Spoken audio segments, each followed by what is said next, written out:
Même si on est Pâques, on continue notre série « Être disciple ». Que vous en pensez? Je pense que ça fait plaisir à Jésus, la journée de Pâques, qu'on continue dans cette série-là. C'est mon feeling.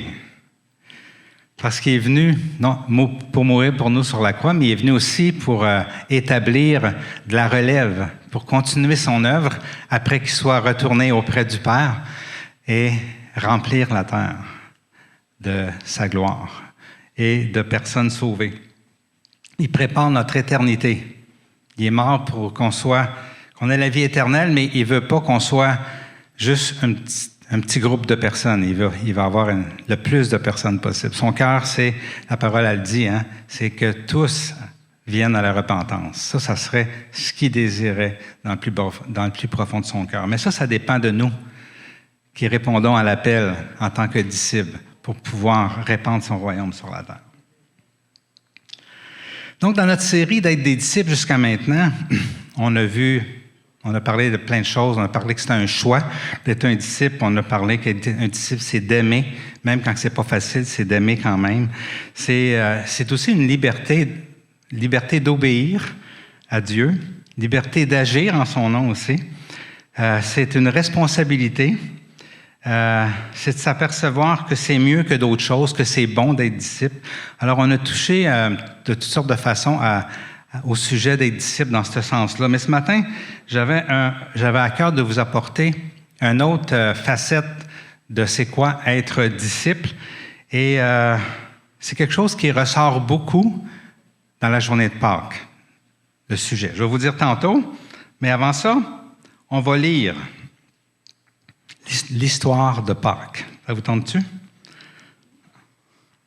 Après le sabbat, donc Matthieu 28, 1 à 7, après le sabbat, à l'aube du dimanche, Marie de Magdala et l'autre Marie allèrent voir le tombeau.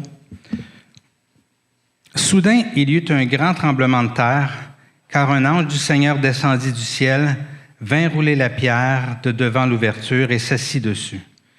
Il avait l'aspect de l'éclair, et son vêtement était blanc comme la neige. Les gardes tremblèrent de peur et devinrent comme morts. Mais l'ange prit la parole et dit aux femmes, « Quant à vous, n'ayez pas peur, car je sais que vous cherchez Jésus, celui qui a été crucifié. Il n'est pas ici, car il est ressuscité, comme il l'avait dit. Venez voir l'endroit où le Seigneur était couché. Et allez vite dire à ses disciples qu'il est ressuscité. Il vous précède en Galilée. C'est là que vous le verrez. Voilà, je vous l'ai dit. » Les femmes qui étaient là, ils venaient de passer des jours pas trop jojo, n'est-ce pas? Des jours de peur, de crainte, possiblement d'anxiété, de dépression, d'incompréhension. Et ce matin-là, ils vivent ça. Qu'est-ce que vous pensez qui était leur émotion à ce moment-là? La joie, hein? Je pense qu'on est tous unanimes qui devaient avoir de la joie. Après 3 jours assez terribles, ils apprennent que Jésus est ressuscité, alors qu'ils avaient tous perdu espoir. C'est intéressant ici que les anges leur disent « Vous n'ayez pas peur ». Il ne dit pas ça des gardes, hein? Les gardes, c'est normal qu'ils aient peur, eux autres. Mais vous, j'ai quelque chose en réserve pour vous. C'est « N'ayez pas peur ». Le pas peur, c'est réservé aux disciples. Amen. Juste pour les disciples. Le verset qui suit, 28:8, ça nous montre leur émotion qu'on vient toutes de nommer. Elles s'éloignèrent rapidement du tombeau avec crainte et une grande joie. Bon, il y avait une petite crainte aussi, là. On n'est pas habitué tous les jours de voir des anges, puis une pierre qui roule. Mais il y avait une grande joie qui avait l'air, selon le texte, à être plus grande que la crainte. Et ils coururent, donc leur élan de joie, porter la nouvelle aux disciples. Est-ce que Pilate était joyeux de ça? Les gardes, on a vu que non. Les pharisiens, est-ce qu'ils étaient heureux? Les Juifs qui ne sont pas disciples, est-ce qu'ils a été remplis de joie ce matin-là? Les gens des autres peuples partout sur la terre, est-ce qu'ils étaient remplis de joie ce matin-là? Cette joie-là, c'était juste pour les disciples. C'est juste pour eux autres. Eux autres, ils étaient remplis de joie. Du moins les femmes. Fait que le titre de mon message aujourd'hui, c'est « La joie d'être disciple ». Vous savez, il n'y a pas juste qu'il faut obéir, qu'il faut suivre Jésus, qu'il faut se sacrifier, puis tout ça. Il y a quelque chose qui est attaché à la vie de disciple, qui est la joie du disciple. Et comme on va voir ce matin, ça fait vraiment partie de la vie du disciple, la joie. Vraiment. Souvent, on n'y pense pas assez. On pense que c'est bon, c'est un devoir, c'est une responsabilité, c'est tout ça, mais la joie fait partie de la vie du disciple. Amen. Sylvie est contente. Si on passe à côté de ça, on n'a rien compris de ce que c'est d'être un disciple. Hein? Dans le passage qu'on vient de lire, Matthieu met l'accent sur les femmes qui se sont fait dire que Jésus était ressuscité. Et ils ont été remplis de joie à ce moment-là. On va regarder les 4 évangélistes, voir sur quoi ils ont mis l'accent eux autres. Et ça va nous aider à explorer la joie du disciple. Puis tout ce qu'on va faire ce matin, on va explorer. Et s'il y en a qui sont sans joie dans leur vie de disciple, peut-être que vous allez avoir des trucs pour rentrer dans la joie du Seigneur. Amen. On commence par Jean. On va lire le texte. Jean dit, « Le soir de ce même dimanche, les portes de la maison où les disciples se trouvaient assemblés étaient fermées, car ils avaient peur des Juifs.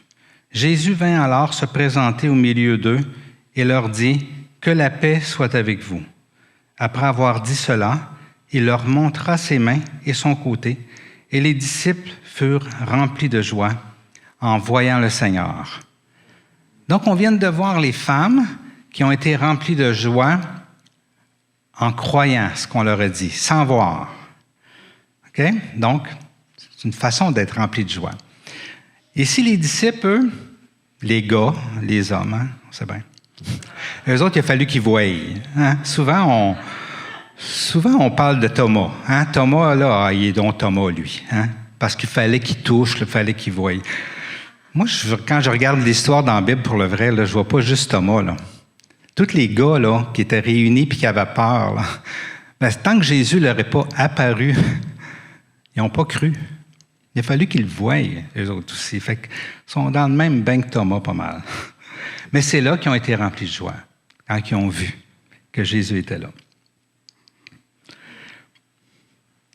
Voyons voir ce que Marc pense, l'évangéliste Marc.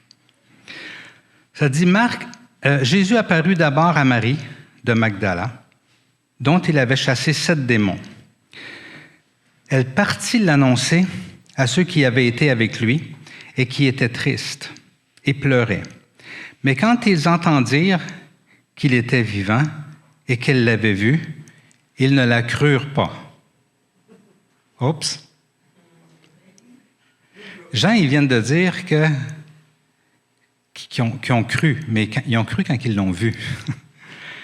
Quand la femme est venue leur dire, une femme, hein? Elle doit rêver. Ils sont tellement émotionnels, les femmes. Hein? Ils ne l'ont pas cru. Elle avait raison pourtant. Hein? Fait que si elle avait raison, c'est pas moi qui ai raison quand je dis ça. Là. Après cela, il apparut sous une autre forme à 2 d'entre eux qui se rendaient à la campagne. Eux aussi revinrent l'annoncer aux autres qui ne les crurent pas non plus. C'est intéressant que Marc parle de ceux qui n'ont pas cru, surtout. Et je ne sais pas si vous avez remarqué, mais il ne parle pas de joie. On a un petit indice. Quand on croit, on a de la joie. Quand on voit, on a de la joie. Quand on ne croit pas, pas de joie. On va continuer. On va aller voir avec Luc. Il parlait encore quand Jésus lui-même se présenta au milieu d'eux et leur dit, « Que la paix soit avec vous. » Saisis de frayeur et d'épouvante, et non de joie. Ils croyaient voir un esprit. Mais il leur dit, « Pourquoi êtes-vous troublés? Et pourquoi de pareilles pensées surgissent-elles dans votre cœur? Regardez mes mains et mes pieds. C'est bien moi. Touchez-moi et regardez. Un esprit n'a ni chair ni eau, comme vous le voyez bien. » J'en ai. Ici, on n'a pas encore la joie. On a la frayeur, on se demande ce qui se passe. La joie n'est pas arrivée. C'est intéressant de voir que Luc, lui, la joie, elle arrive progressivement. Donc, à la suite, ça dit, « En disant cela, il leur montra ses mains et ses pieds. Cependant, dans leur joie, ils ne croyaient pas encore et ils étaient dans l'étonnement. Alors, il leur dit, « Avez-vous ici quelque chose à manger? » Ils lui présentèrent un morceau de poisson grillé et un rayon de miel. Il en prit et mangea devant eux. Oups, il y a un petit peu de joie qui est apparue parce qu'ils ne sont plus sûrs, là. Donc, quand il y a un peu de foi, la joie se présente, mais c'est de la joie mêlée. Hein? Elle n'est pas encore à son max. Fait que Jésus est obligé de continuer à leur expliquer. Il leur dit, « C'est ce que je vous disais lorsque j'étais encore avec vous. Il fallait que s'accomplisse tout ce qui est écrit à mon sujet dans la loi de Moïse, dans les prophètes et dans les psaumes. » Alors il leur ouvrit l'intelligence afin qu'ils comprennent les Écritures. Et il leur dit, « Ainsi il était écrit, et il fallait que cela arrive, que le Messie souffrirait et qu'il ressusciterait le troisième jour, et que la repentance et le pardon des péchés seraient prêchés en son nom à toutes les nations, à commencer par Jérusalem. Vous êtes témoins de ces choses, et voici que j'enverrai sur vous ce que mon Père a promis. Quant à vous, restez dans la ville de Jérusalem jusqu'à ce que vous soyez revêtus de puissance d'en haut. » Et ensuite, ça dit, il les conduisit jusqu'à Béthanie. Fait que là, c'est pas juste les minutes qui passent, mais le temps passe, les jours passent. Hein? Il les conduisit jusqu'à Béthanie, puis il leva les mains et les bénit. Et pendant qu'il les bénissait, il les quitta et furent enlevés vers le ciel. Donc, explication, interaction, intervention de Jésus. Et finalement, dans Luc 24, 52, 53, ça dit, « Quant à eux, après l'avoir adoré, ils retournèrent à Jérusalem remplis d'une grande joie. » Ça a pris du temps, mais finalement, ils étaient vraiment convaincus. Et ça dit, ils étaient dans le temple, constamment dans le temple, louant et bénissant l'Éternel, remplis d'une joie qui ne les quittait plus. Amen. Donc, Luc a interrogé les témoins, lui a vu que la joie est venue graduellement. Et ce qui est intéressant, c'est que la joie est venue progressivement selon comment ils croyaient, donc selon la foi.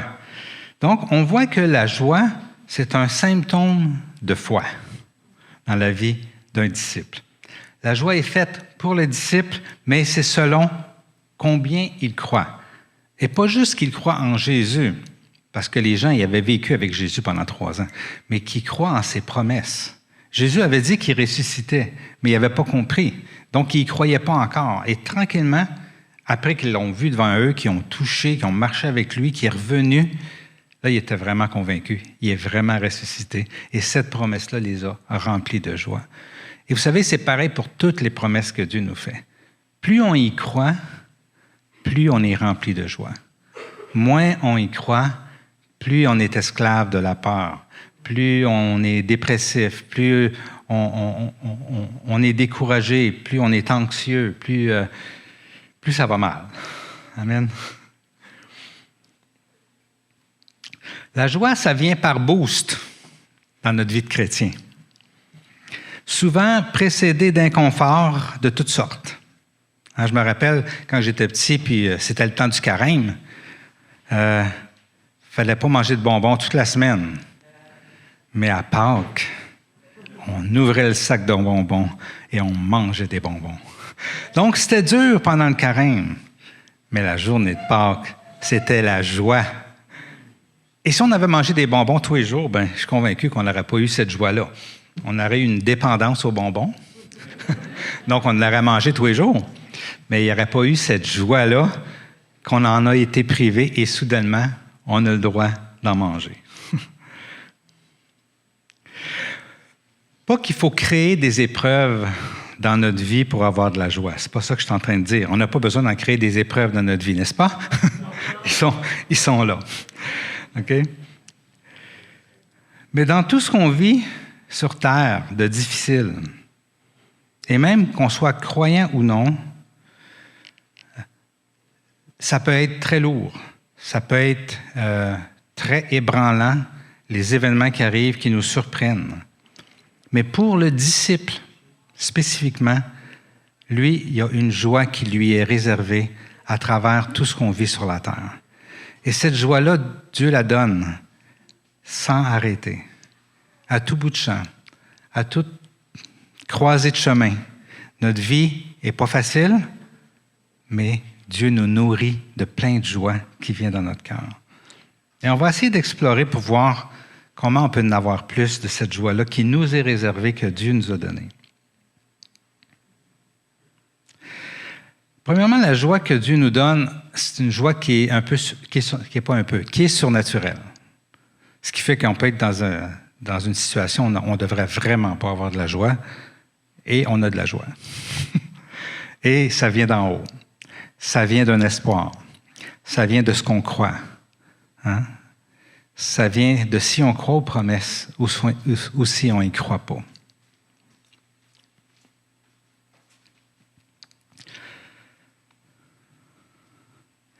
Les gens, en général, pour n'importe quelle chose que Dieu a créée, ou même des interventions miraculeuses de Dieu, ils sont émerveillés.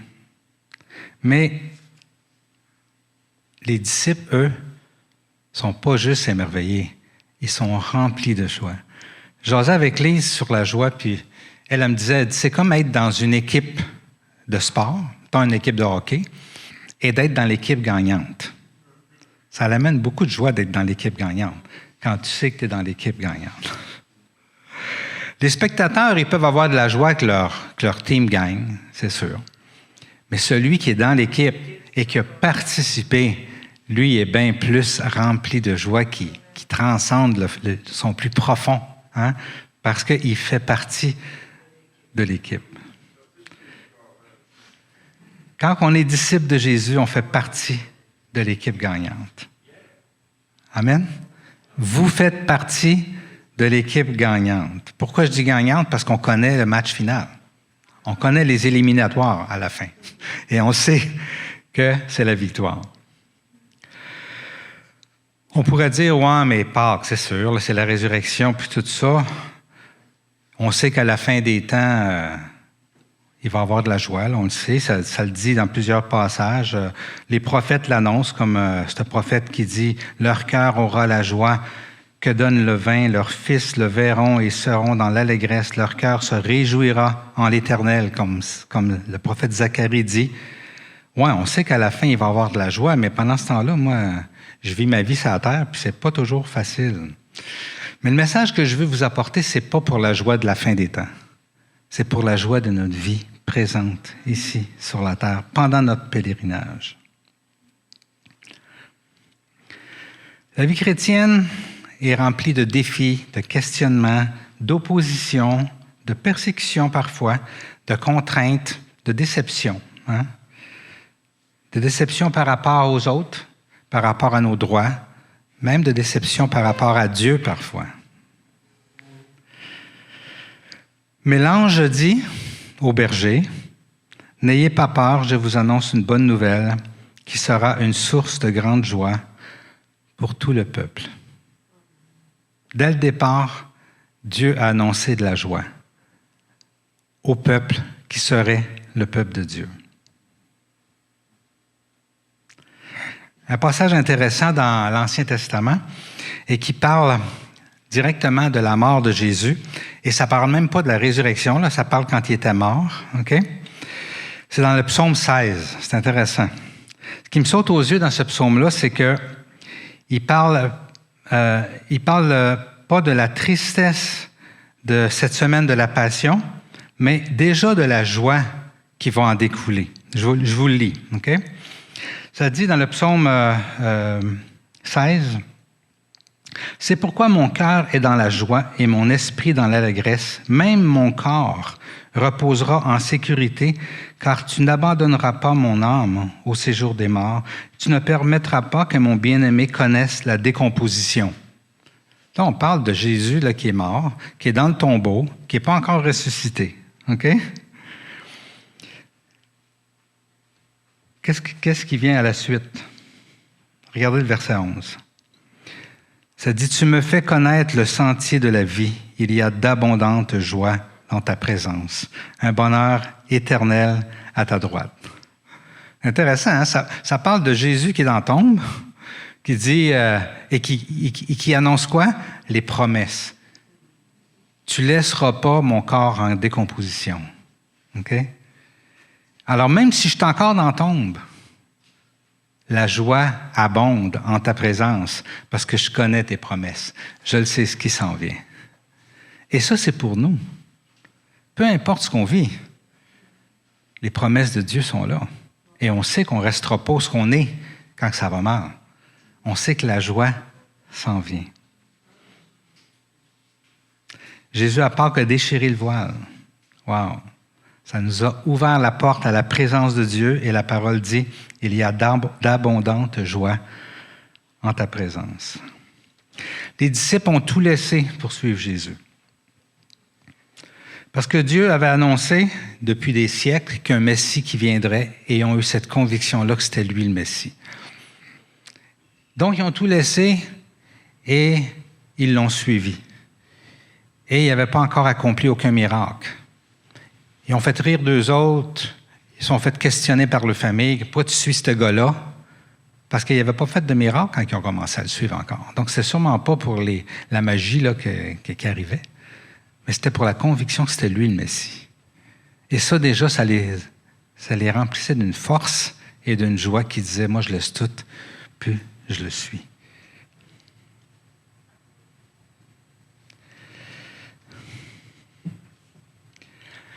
Les disciples et la joie. Quand les rois mages ont fait un long voyage pénible dans le désert et que soudainement ils se sont ramassés à Bethléem, la parole a dit, quand ils aperçurent l'étoile, ils furent remplis d'une très grande joie. Amen. Le plus petit qui a ressenti de la joie à cause de la présence de Jésus, c'était qui?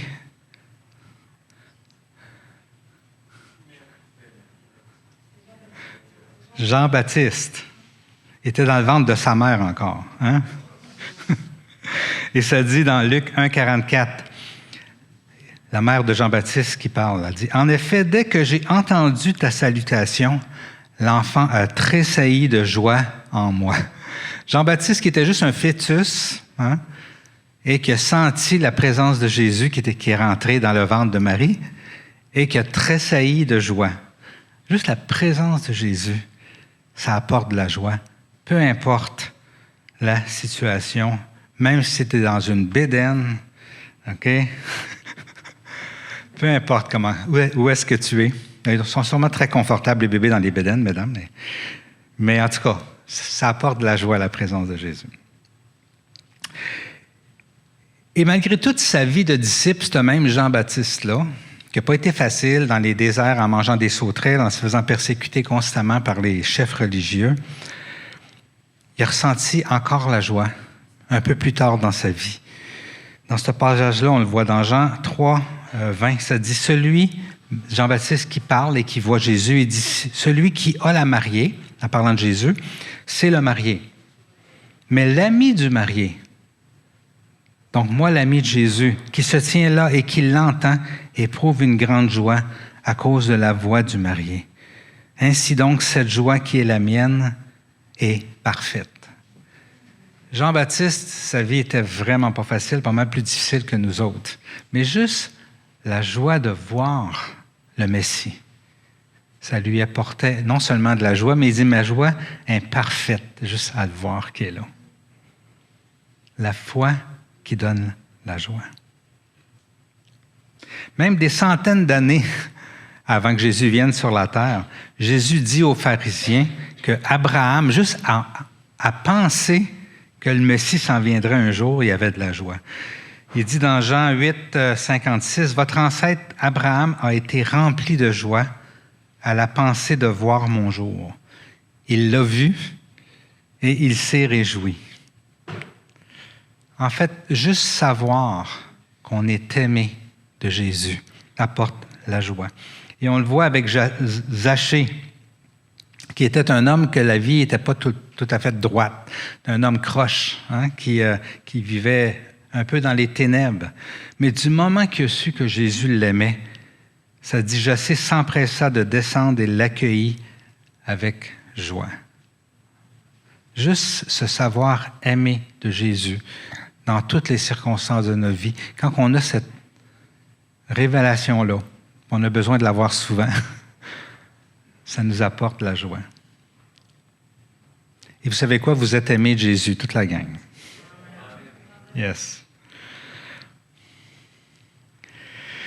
Si vous vivez des moments difficiles en ce moment, au point que vous trouvez que c'est difficile de sentir cette joie-là, Jésus, il vous dit que vous êtes enceinte. Saviez-vous ça, messieurs, que vous êtes enceinte? Et que vous allez accoucher de quelque chose qui va vous remplir de joie. Jésus explique.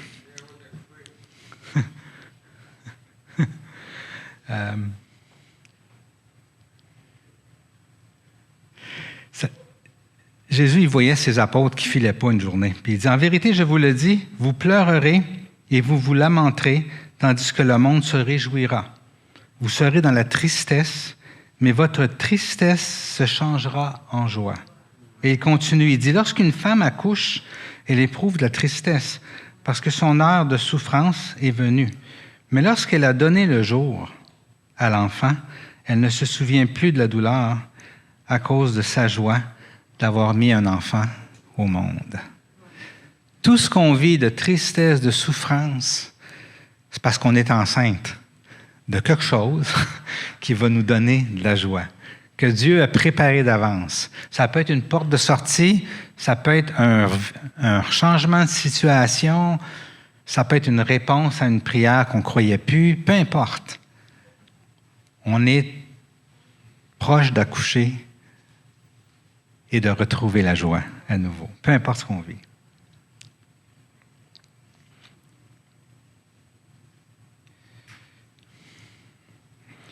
Matthieu 13, 34. « Vous donc aussi, vous êtes maintenant dans la tristesse, mais je vous reverrai, et votre cœur se réjouira, et votre joie, personne ne pourra vous l'enlever. » La joie qui vient de Dieu, il n'y a pas personne, ni aucune situation qui peut nous l'enlever.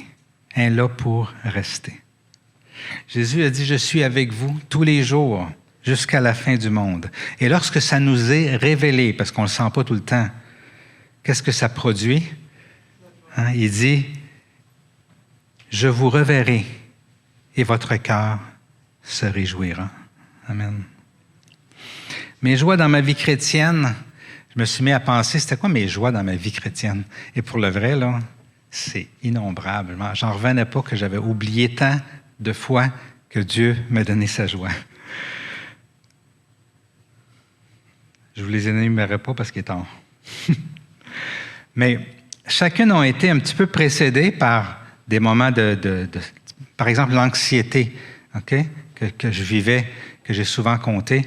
Quand j'ai trouvé Jésus, j'étais rempli tellement d'une grande joie parce que ça n'avait même plus d'importance. Hein.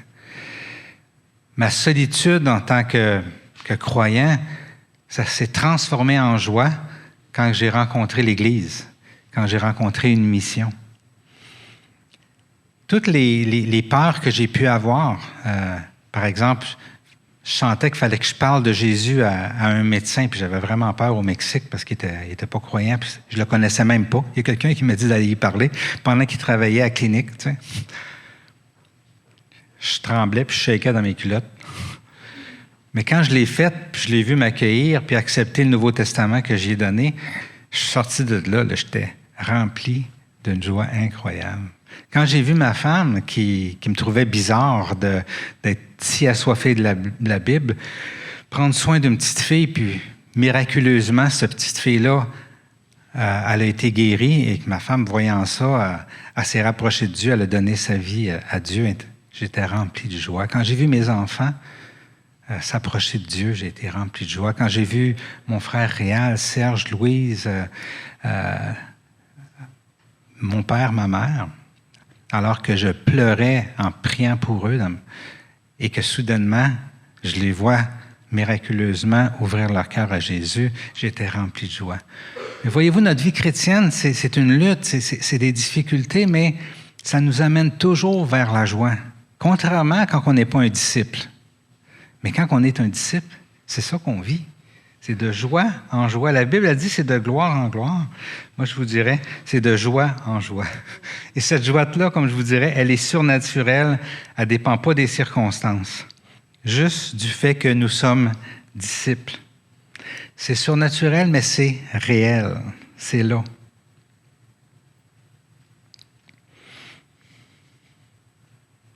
Jésus dit même que dans les pires moments,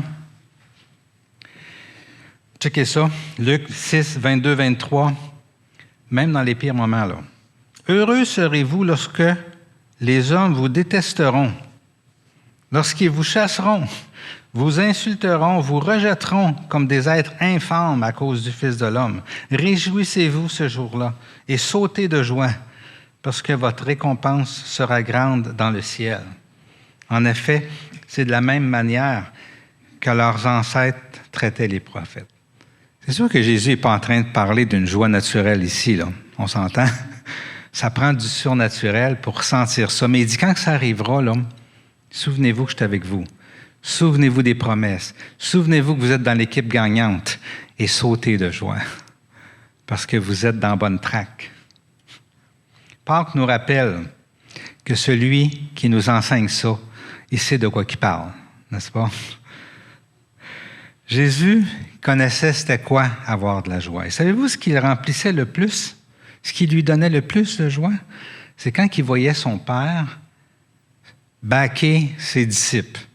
Quand il voyait ses disciples là, qui faisaient ce que lui demandait et qu'il voyait que son Père se manifestait à eux autres par des signes, des prodiges, Jésus, il se roulait à terre de joie. En tout cas, ça ne dit pas ça, là, mais on sent ça. Au moment où il envoie ses disciples, puis qu'ils reviennent, puis qu'ils racontent « Hey, Jésus, tu sais pas quoi, il y a eu des miracles, il y a des malades qui ont été guéris, il y a des démons qui sont sortis. » Les gens nous ont accueillis, ils ont accueilli la parole. Puis ça dit, dans Luc 10, 21, « À ce moment même, Jésus fut rempli de joie par le Saint-Esprit. Et il dit, « Je te suis reconnaissant, Père, Seigneur du ciel et de la terre, de ce que tu as caché ces choses aux sages et aux intelligents, et les a révélés aux enfants. Oui, Père, je suis reconnaissant, car c'est ce que tu as voulu. » Jésus fut rempli de joie à ce moment-là. Il aime ça quand on s'approche du Père parce qu'il sait que le Père va nous donner plein de choses, qui nous fait du bien, qui nous remplit de joie. Il veut qu'on ait la joie. Tout le long du chapitre 15 de Jean, vous le lirez, là, il donne plein de trucs. Restez en moi. Demeurez en moi. Obéissez à ce que je vous dis, parce que ce que je vous dis, c'est la vérité. Aimez-vous les uns les autres. Tout le chapitre 15, juste avant de partir, la journée qui a été arrêtée, il dit ça à ses disciples. Et il termine en disant ça, Jean 15, 11. « Je vous ai dit cela afin que ma joie demeure en vous et que votre joie soit complète. » Parce que Jésus, il veut qu'on vive dans la joie. Il nous donne plein de trucs pour qu'on reste dans la joie. Il dit, « En vérité, je vous le dis, ce que vous demanderez au Père en mon nom, il vous le donnera. Jusqu'à présent, vous n'avez rien demandé en mon nom. Demandez et vous recevrez afin que votre joie soit complète. » Jésus, il dit, « Privez-vous pas de la joie. Demandez à mon Père et vous allez voir, il va vous donner. Puis là, vous allez être dans la joie. » Jésus veut qu'on soit dans la joie. Dans le cadre de notre thème « Faites des disciples », c'est important de parler que Jésus parle d'une joie et il met une grosse emphase, en fait, sur cette joie-là. C'est la joie de voir des gens donner leur vie à Jésus. s'ouvrir à la foi autour de nous. Si vous n'avez jamais vécu ça, je vous encourage. Partagez le message simple de l'Évangile. Jésus nous aime, il est mort pour nos péchés. Et parce qu'il est mort pour nos péchés, si on croit en lui, on est sauvé, on est délivré, on est pardonné. Quelle belle nouvelle! Si ça fait longtemps que vous ne l'avez pas vécu, bien, réessayez ça. Luc 15, 4, il dit « Si l'un de vous a 100 brebis et qu'il en perd une, ne laisse-t-il pas les 99 autres dans le désert pour aller à la recherche de celle qui est perdue jusqu'à ce qu'il la retrouve? » Lorsqu'il l'a retrouvée, Luc 15, 4 à 7, il la met avec joie sur ses épaules. Et de retour à la maison, il appelle ses amis, ses voisins et leur dit « Réjouissez-vous avec moi, car j'ai retrouvé ma brebis qui était perdue. De même, je vous le dis, il y aura plus de joie dans le ciel par un seul pécheur qui se repent que pour 99 justes qui n'ont pas besoin de changer d'attitude. » Puis il continue avec une autre parabole. Il dit « Une femme a 10 pièces d'argent, et si elle en perd une, ne va-t-elle pas allumer une lampe, balayer la maison et chercher avec soin jusqu'à ce qu'elle la retrouve? » Et il continue en disant, Luc 15, 8 à 10, « Lorsqu'elle l'a trouvée, elle appelle ses amis, ses voisines et dit, « Réjouissez-vous avec moi, car j'ai retrouvé la pièce que j'avais perdue. De même, je vous le dis, il y a de la joie parmi les anges de Dieu pour un seul pécheur qui se repent. » Si on est dans la joie quand on voit une personne venir à Dieu, dites-vous qu'il y a plein d'anges, des milliers d'anges qui dansent au ciel, comme on voyait dans le premier vidéo au début. Jésus nous dit comment, en étant disciple, c'est automatique que la joie vient vers nous. Il sait qu'il y a une fin à toute chose, OK? Et qu'il va y avoir une fin à notre vie et qu'il va y avoir une fin au monde aussi. Et il nous encourage à remplir nos trésors de munitions de joie, afin qu'à la fin, pour qu'il puisse vraiment, comme il le désire, partager une montagne de joie avec nous.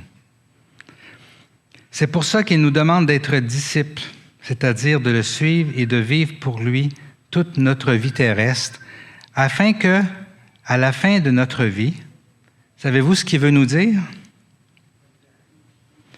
Il veut nous dire, c'est bien, bon et fidèle serviteur.